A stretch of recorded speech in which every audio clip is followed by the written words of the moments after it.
क्या कर रही? ये रात का वक्त है, इस वीरन सड़क पर क्या कर रही हो? जी क्या बाबा? इतनी रात के वक्त इस वीरन सड़क पर क्या कर रही हो? तुम कौन हो? मैं सरिता हूँ, हॉस्पिटल में नर्स हूँ। आज ड्यूटी देर से खत्म हुई है, घर जा रही हूँ। ये सड़क रात को खतरनाक होती है। मुझे जाने दीजिए। ये तुम क्या कर रहे हो? मुझे छोड़ दीजिए। अब तुम कहीं नहीं जाओगी, मेरी ख्वाहिश पूरी करोगी। सरिता रुक जाओ, वरना तुम्हें नहीं छोड़ूंगा। सरिता जंगल में दाखिल हुई, लेकिन एक पत्थर से ठोकर खाकर गिर पड़ी। उसका दुपट्टा जमीन पर बिखर गया। अर्जुन फौरन उसके पास पहुंचा। अब तुम्हें कोई नहीं बचाएगा। अगर तुमने मेरी बात नहीं मानी तो तुम पर झूठा इल्जाम लगाकर तुम्हें जेल कुचवा दूंगा। नहीं, बस अब और नहीं। लेकिन मैं कमजोर ही हूँ।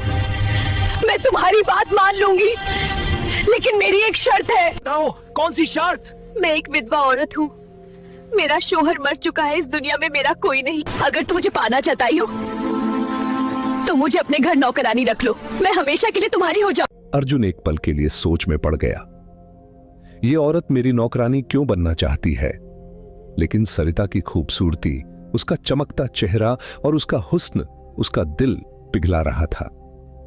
अर्जुन, जो लड़कियों के जिस्म का भूखा और हवसप्रस्त पुलिस अफसर था, बोला, ठीक है सरिता, मैं तुम्हें अपनी नौकरानी रख लूंगा, लेकिन मेरी भी एक शर्त है। मैं अपनी ख्वाहिश अभी पूरी करूंगा। तुम्हारा बारिश में भीगा हुआ बदन मेरी बर्दाश्त से बाहर है। सरिता ने अपने छुपे हुए राज को छिपाते हुए कहा, तुम जो करना चाहते हो कर लो। अर्जुन आगे बढ़ा और वहशी बनकर सरिता पर टूट पड़ा। उसने अपनी हवस पूरी की, लेकिन हकीकत में सरिता कौन थी, क्या चाहती थी? ये एक खौफनाक राज था। अर्जुन सरिता को लेकर अपने घर पहुंचा, जहां उसकी मां, बाप और छोटा भाई रहते